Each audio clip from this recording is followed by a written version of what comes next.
Silvia escribió este libro, que es un libro brillantísimo, muy divertido, muy aleccionador. Ella es una gran escritora, ha obtenido muchísimos premios, entre otros el Javier Villaurrutia, y es integrante de la Academia Mexicana de la Lengua.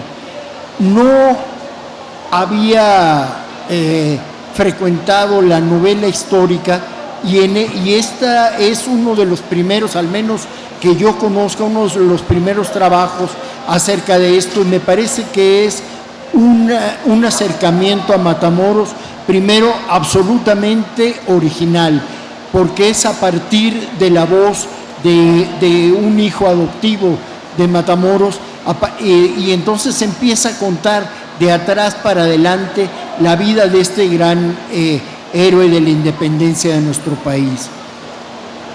Matamoros no es una de las figuras que nosotros tengamos en mente de inmediato al hablar de la independencia.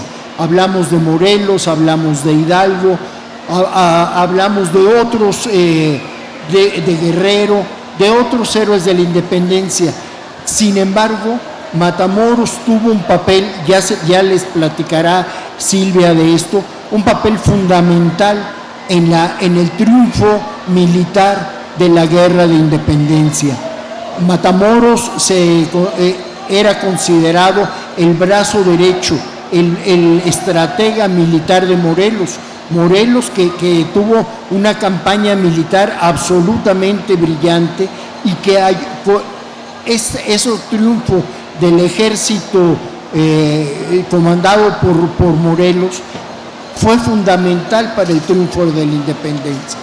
Pero bueno, aquí de lo que se trata es de que Silvia les platique de este libro, de cómo se acercó a escribir este libro, y que está teniendo un enorme éxito, porque nos acerca de una manera muy grata, muy narrativa, a la vida de un gran personaje que creo que tenemos que poner en el mismo lugar, en el mismo esquema en el que colocamos a otros héroes de la independencia. Entonces le dejo la palabra a Silvia Molina. Muchas gracias, muy buenas tardes, gracias por estar aquí. Les voy a platicar un poquito por qué y cómo hice este libro que se llama Matamoros, el resplandor en la batalla. Matamoros es uno de los héroes de la independencia, pero en la escuela no nos platican de él. Nos platican de Morelos, de Hidalgo, de Galeana, pero de Matamoros pues lo único que sabemos es que hay por ahí una calle o en algún estado hay un poblado que tiene el nombre de Matamoros.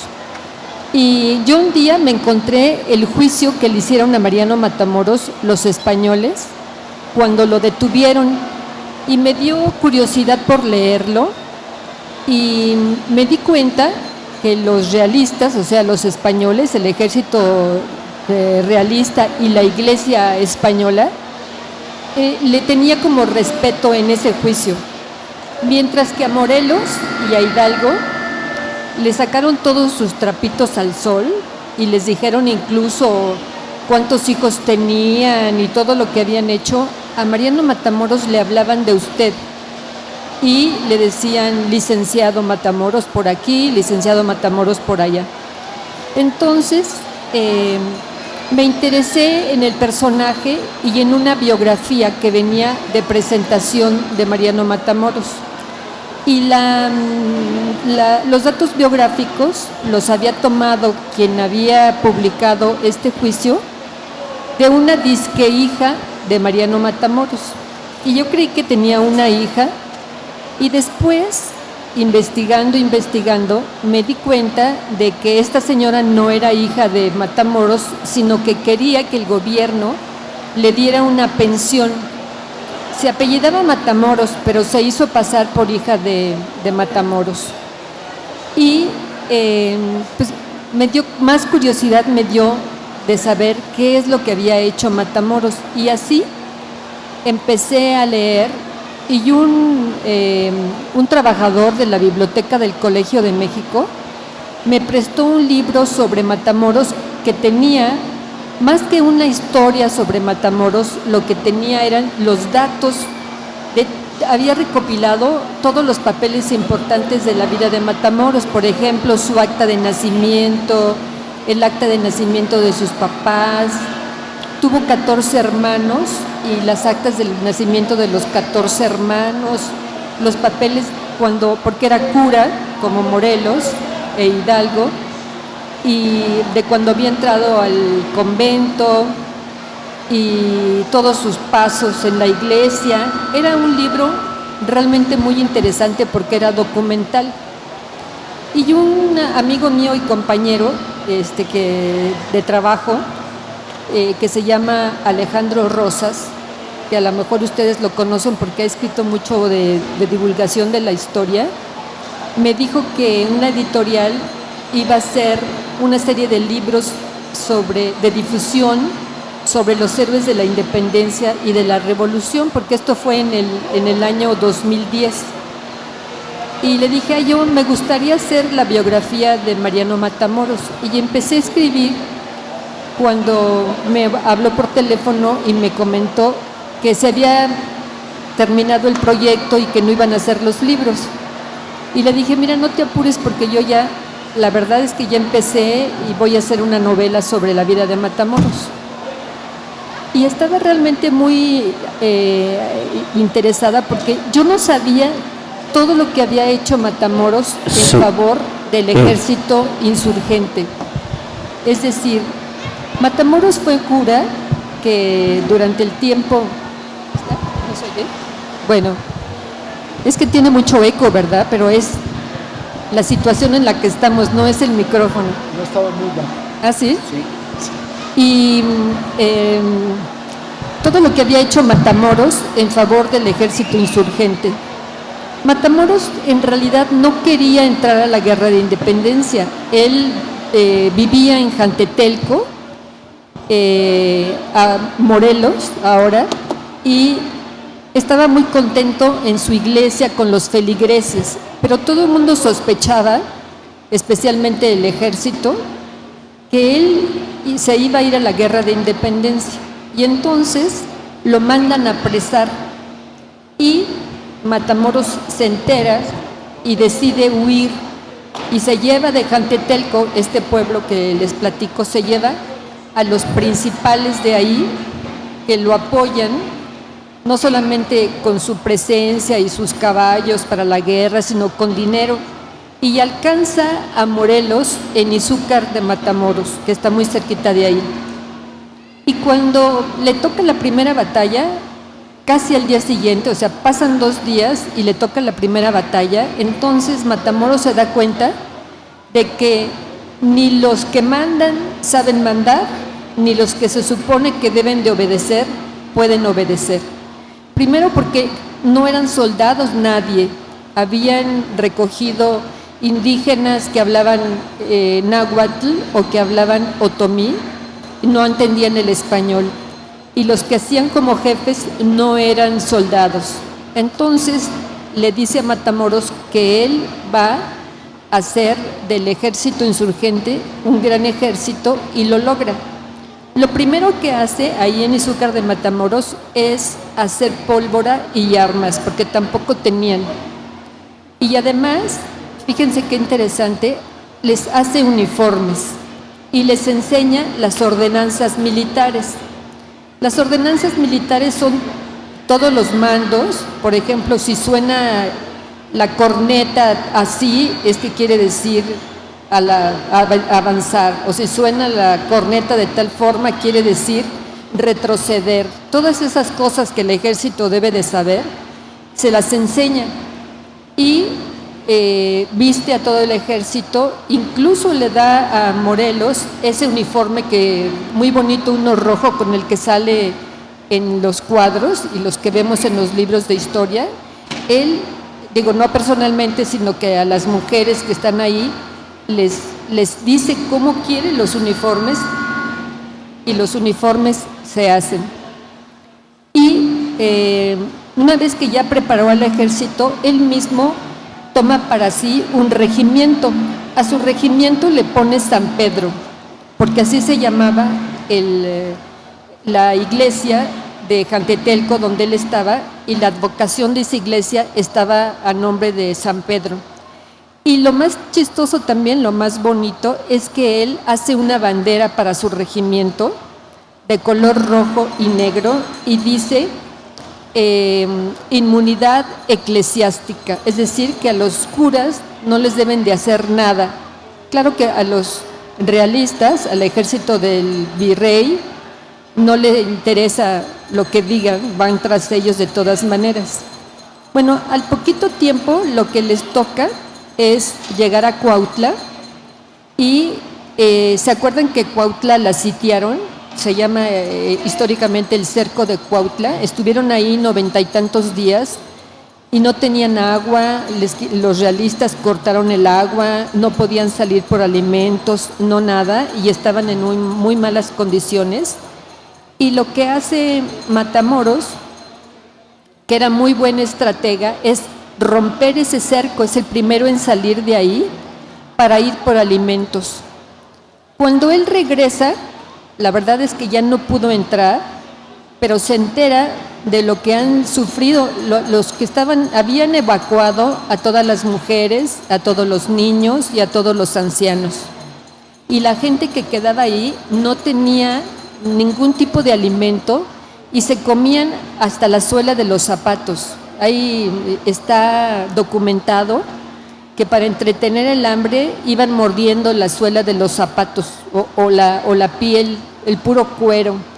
Comían gusanos, lombrices, ratones, ratas, lo que se movía y lo que era verde, porque no había nada que comer. Y al poco tiempo, Morelos también logra romper el cerco y sale de ahí. Y Matamoros se revela como el gran estratega del ejército insurgente y empieza a ganar todas las batallas en las que participa el ejército, y al mismo tiempo empieza a subir en el escalafón del ejército. Morelos lo va nombrando cada vez, le va dando un grado más y un grado más, y Matamoros no quería.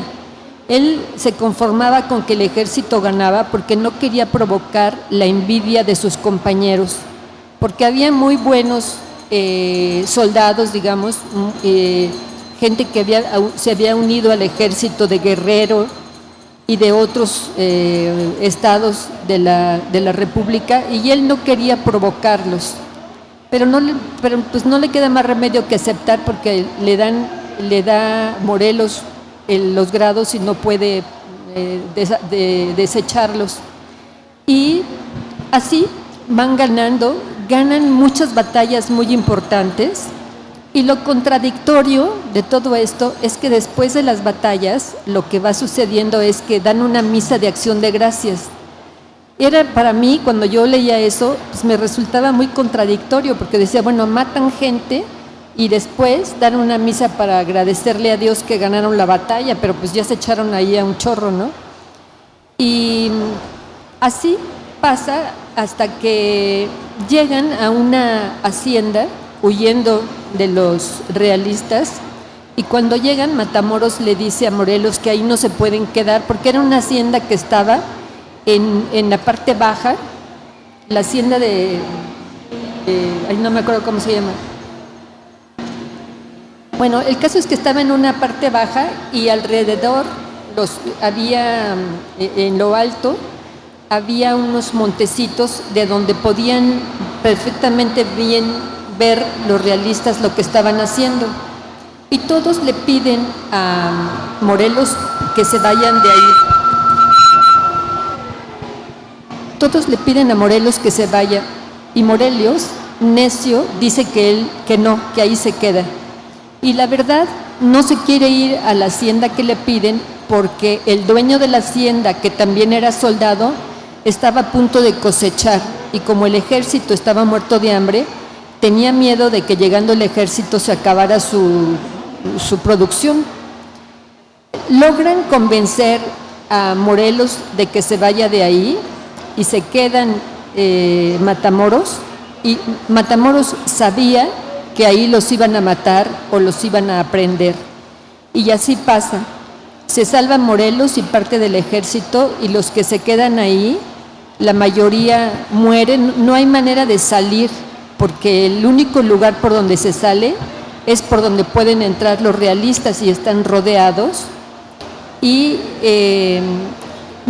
Matamoros se esconde, y de repente unos campesinos que eran soldados lo ven y lo detienen, y él dice: no me maten, soy el cura Matamoros. Y no le creen, porque como el ejército siempre andaba bien vestido, él tenía en ese momento su chaqueta de indianilla. ¿Se acuerdan? Antes, los que son de mi edad, se deben de acordar de lo que eran las chamarras como de indianilla, casi como de, ¿cómo se llama esta tela? Como de mezclilla, ¿no? Y él baja la cabeza y enseña, ya ven que los curas se rasuraban, enseña la tonsura, así se llama, y lo aprenden y lo meten a la hacienda. Entonces no pueden creer que haya caído Matamoros, están azorados de que esté él ahí. Y de ahí se lo llevan hasta Morelia, en donde le hacen el juicio y donde deciden fusilarlo. Todo eso, más o menos, pero con detalles y con situaciones, lo cuento en este libro, que la verdad es una novela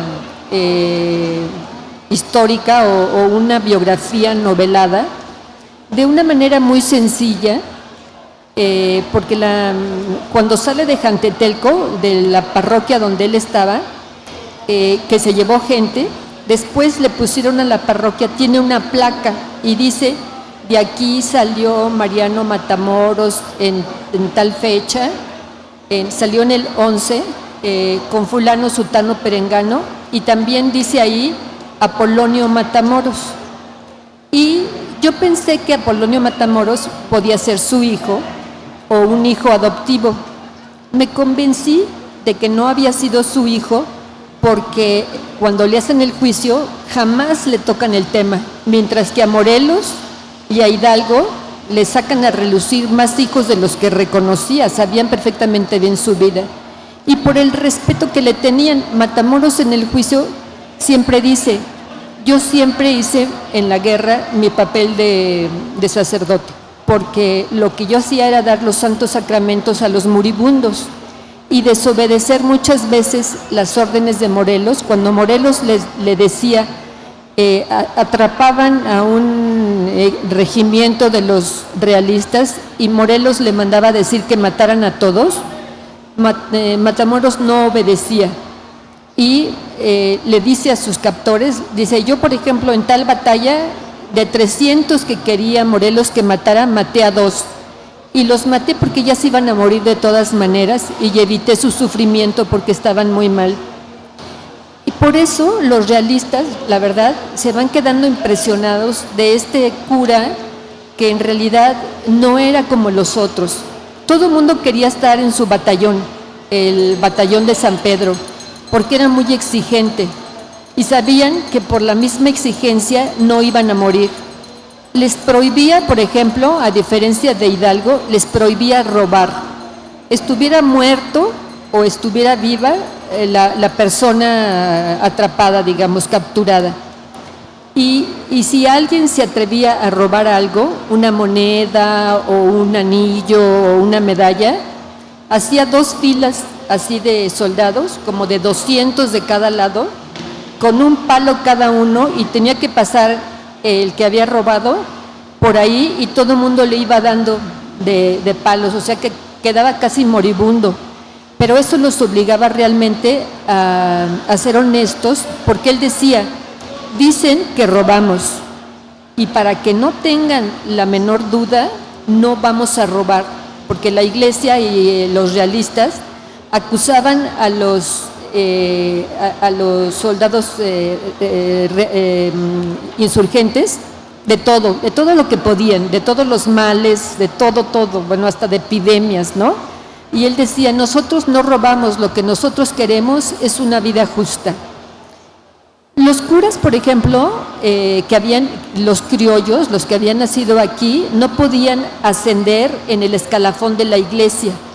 solamente ascendían los que venían de España, igual que con cualquier puesto administrativo de los criollos en la Nueva España, solamente los españoles. Y ellos querían pues una vida realmente más justa y tener sus propias leyes y no estar mandados a la distancia por un rey que ni conocían, sobre todo cuando los curas y los virreyes cometían muchos atropellos en contra de los pobladores. Bueno, en esencia esto es la novela que yo cuento aquí y está contada por Apolonio, el hijo adoptivo. Entonces es la voz de un chamaco, ¿no?, que cuenta que le avisan a Matamoros. O sea, ¿cómo llega a las manos de Matamoros? Llega porque su mamá, que es indígena, que servía en una fonda, se está muriendo y le avisan que se está muriendo, que la vaya a ver, y tiene un niño. Matamoros hablaba muy bien el náhuatl y el otomí, porque en los conventos lo tenían que aprender para poder catequizar. Entonces se comunica con la señora y la señora le encarga al hijo, a quien él le pone Apolonio, y a partir de entonces no se separa de él, así como de una señora que trabajaba con la mamá de Mariano Matamoros, que se la lleva a todas partes con él durante la guerra. Esto es más o menos, Andrés, lo que platico en este libro.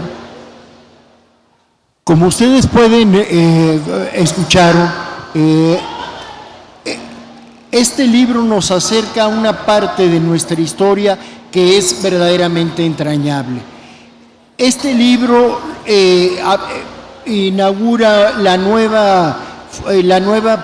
una nueva etapa de la colección popular del Fondo de Cultura Económica, en donde hemos tratado de bajar los precios para hacer los libros accesibles a todas las personas. El caso de Mariano Matamoros, Resplandor en la batalla, no es la excepción. Es un libro que cuesta menos de 100 pesos y seguramente Silvia podrá firmarles, si ustedes lo adquieren, que está aquí al lado, podrá firmarles los ejemplares que ustedes quieran. No sé si alguno tenga alguna pregunta, alguna duda que Silvia pudiera responderles. ¿Alguna pregunta por ahí? ¿O alguna curiosidad? No. Le decía yo a Andrés que yo escribo también para niños y en el fondo también tengo títulos para niños. Así que aunque no estén ahí, si alguien se interesa, a lo mejor los tienen ahí en el stand del fondo. Pues para mí fue muy interesante descubrir a Mariano Matamoros, la verdad, porque como les dije, nadie sabemos ni quién fue ni qué hizo, pero fue la mano derecha. Morelos lo nombra a su mano derecha, dice: en caso de que yo falte, el que debe ocupar mi lugar es mi mano derecha, Mariano Matamoros. Galiana, ustedes también han oído hablar de Galiana, que también era muy buena estratega. No es la mano derecha de Morelos porque él no sabía leer y escribir, y Morelos dice, pues como en la guerra se tenían que estar comunicando, y también es muy divertido ver cómo son las comunicaciones porque son secretas. Entonces, si mandan a un soldado a tal lugar, tiene que decir tales palabras, ¿no? Y lleva un mensaje. Y entonces, si llega a ese lugar y no dice las palabras adecuadas, se lo echan, pero porque pues podía ser un espía, etcétera. Y nombra a Galiana su mano izquierda. En realidad, como les dije, Matamoros se angustiaba porque no quería, él respetaba mucho a Galiana, por ejemplo, y no quería no quería lastimarlo. Sin embargo, así fue. Cuando apresan a Matamoros, Morelos quiere salvarlo y ofrece 600 soldados españoles que tenía en su poder. Pero la comunicación primero no llega a tiempo, y quién sabe si hubiera llegado, porque todo el mundo entre los realistas sabían que el mejor hombre del ejército en realidad era Mariano Matamoros. Así que Pues la verdad es interesante, es entretenido ver cómo vivían en la época, qué comían, qué pasaba en una batalla, quién hacía la comida, quién curaba a los enfermos. En realidad yo aprendí todo eso y todo eso lo pongo en el libro. Pues no sé si... Sí.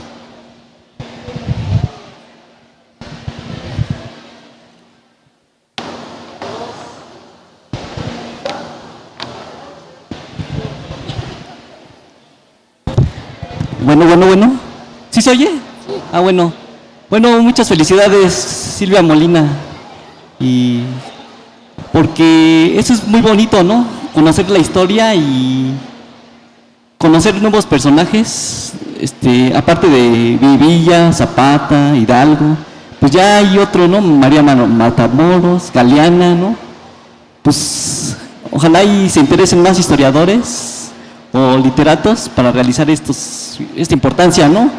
De la cultura. Una pregunta va hacia la forma de cómo escribiste este documento, que dices que es novela, una novela histórica, ¿no?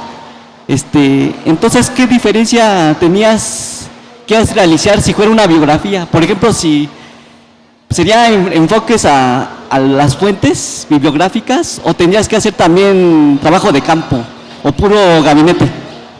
No, hice mucha investigación, revisé todos los libros de historia de la época, tanto de los conservadores como de los liberales, para poder tener un punto de vista más objetivo.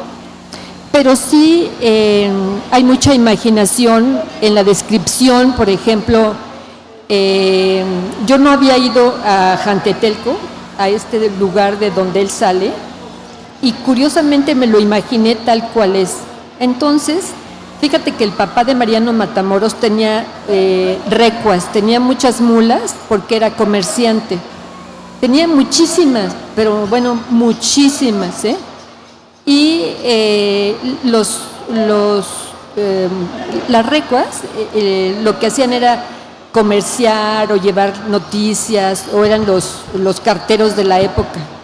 Y entonces yo reproduzco una cosa que yo imaginé, que por las noches salen, hace un calor ahí horrible, ¿no? Salen con sus sillitas por donde están los árboles a platicar, y llegan los comerciantes con las mulas y empiezan a platicar. Entonces Mariano Matamoros pues los sienta y les ofrece de comer, que es una cosa muy probable realmente, ¿no? He ido a Jantetelco varias veces porque los habitantes de ahí están felices con el libro, porque ellos tienen varias festividades en honor a Matamoros. Tienen un pequeño museo donde está su vestuario de cura y documentos firmados por él, y tienen una obra de teatro que presentan todos los años sobre cómo se fue de Jantetelco para Izúcar. Pero ver reproducido, o sea, ellos juran que yo estuve ahí antes para poder hacer eso, pero la verdad es que no. O sea, lo que hacemos los escritores es como recrear, ¿no? Históricamente lo que yo digo es verdad porque me documenté. Pero, por ejemplo, él escribe unas cartas a las hermanas el personaje Apolonio. Le escribe unas cartas a las hermanas de Mariano Matamoros. Esas yo las inventé. Luego aquí también hay unas memorias de Mariano Matamoros que yo también inventé. O sea, todo el mundo cree que son ciertas, ¿no? Yo estuve tuve una beca hace muchísimos años, en donde escribí otra novela de corte histórico que se llama Ascensión Tún y que pasa en el sureste.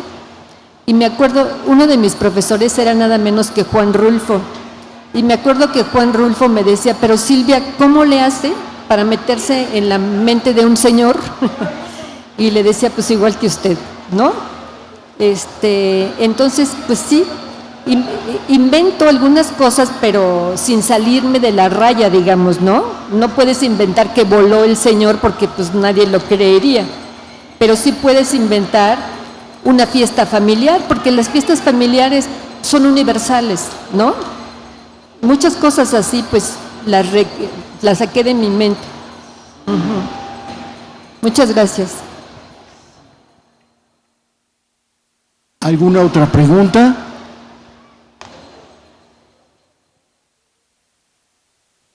Ah, sí, ahí el señor atrás. Ahí viene. Bien. El señor quiere una pregunta. Ay, perdón. Después, perdón. No sé si venga al caso, pero lo que sorprende de aquí es el nombre Matamoros. No sé si venga al caso esto, pero ¿se investigó sobre su apellido, su origen de su apellido Matamoros? No, sobre el origen del apellido no, porque se me hace muy claro, la verdad, ¿no? Todos sabemos lo que sucedió en España y cómo sacan a los moros, los reyes católicos, ¿no? Entonces el apellido viene de ahí, es más que seguro. Sí investigué sobre la familia, que era inmensa, ¿no?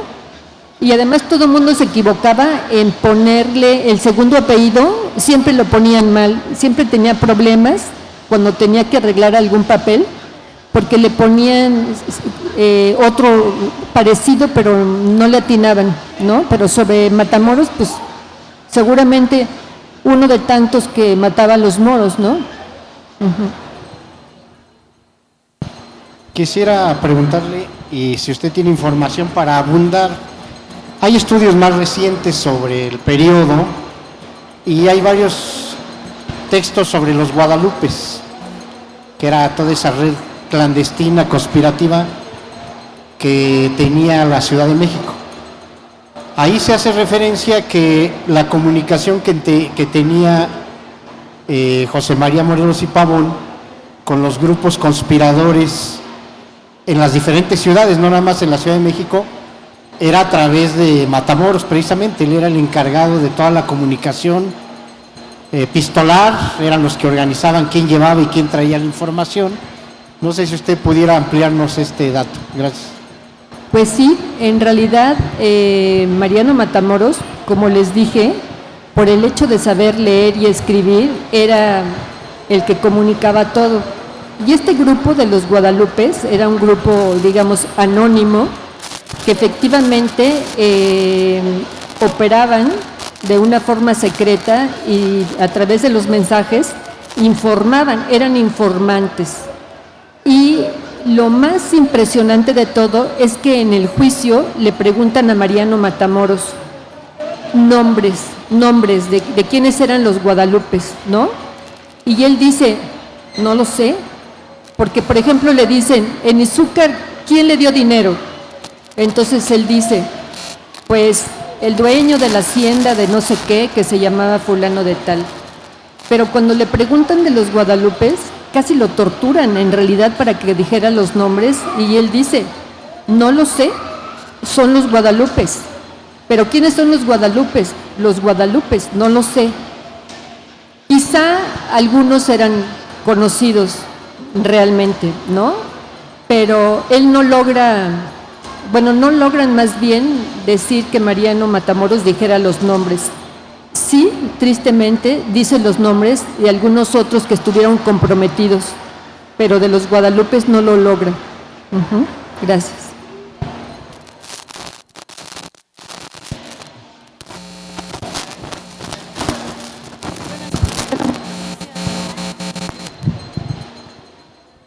Bueno, sí. Buenas tardes, maestra. Yo quisiera saber qué le inspiró el inscribir sobre Mariano Matamoros y también personal esta parte de cómo le nace el gusto y a partir de qué decide convertirse en una escritora. Muchas gracias. Bueno, yo jamás me imaginé que iba a escribir sobre Mariano Matamoros, la verdad, ¿no? Pero cuando encontré el juicio, la verdad me impresionó, porque yo había leído, además había no sé si vieron una película de Morelos, ¿no? Además había visto la película y había visto cómo lo trataban, y cuando vi que trataban a Matamoros con mucho cuidado, yo dije, pues algo debe haber tenido este cuate que, ¿no? Pero empecé porque me dijo Rosas, ¿no? Que iba a haber esta colección, y entonces empecé a documentarme y me encantó el personaje. Es que se me hizo muy interesante y muy contradictorio. Es muy bonito porque era un hombre muy apasionado. Para hacer lo que él hizo, se necesita realmente tener una pasión muy fuerte por muchas cosas. Y, por ejemplo, no se le conoce en el ejército a Mariano Matamoros mujer alguna, ¿no? Porque él no traiciona sus votos eclesiásticos y los dice en su juicio. Y pues me gustó el personaje y ya encarrerada pues dije pues ya termino, ¿no? Y luego empecé a escribir sin querer realmente, ¿no? Fíjate que yo soy disléxica y aprendí a leer muy tarde, en primero de secundaria. Entonces todo me lo aprendía de memoria porque tenía un hermano que me enseñaba y así pasé hasta primero de secundaria que la maestra me regresó a primero de primaria. Pero me enseñó a leer ella, ¿no? Y entonces,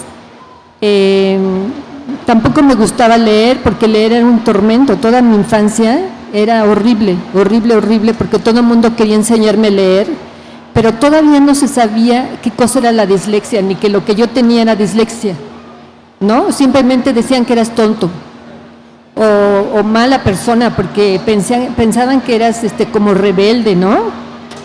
Y pues uno de mis hermanos un día me me enseñó un cuadro sinóptico de memoria y así al día siguiente llegué a la escuela y pues yo levantaba la mano porque me lo sabía de memoria y la maestra me pasó adelante y así empecé en la escuela medio a caminar mejor, digamos, ¿no? Y pasaba de chiripa, pero pasaba. Y mi maestra de primero de secundaria después me puso en una obra de teatro que ponía a las de prepa, ¿no? Y yo tenía un papel muy chiquito de una viejita sorda, pero yo feliz. Y luego yo viví fuera de México en varias temporadas porque mi mamá tenía una hermana que era diplomática y no tenía hijos. Entonces mi tía me invitaba y en uno de sus viajes, bueno, eran viajes muy padres, ¿no? Y un día una amiga me dijo que había un concurso para un cuento y yo dije, ahí voy a escribir esta historia. Pero no podía escribir poquito, sino que avanzaba y luego quitaba y así. Y estaba en un taller con Elena Poniatowska y Elena un día se preguntó que quién llevaba algo y nadie llevaba nada más que yo, pero a mí me daba miedo, ¿no? Entonces se levantó y dijo, ya me voy, que escribir es escribir todos los días. Y entonces yo, para que no se fuera, le dije, no, sí estamos escribiendo. Y leí eso y ella me entusiasmó, me dijo, me hubiera gustado escribir eso a tu edad. Ahora vas a leer todos los jueves, porque era el día que nos juntábamos. Y así empecé a escribir sin darme cuenta, como el burro que tocó la flauta, la verdad, ¿no? Muchas gracias.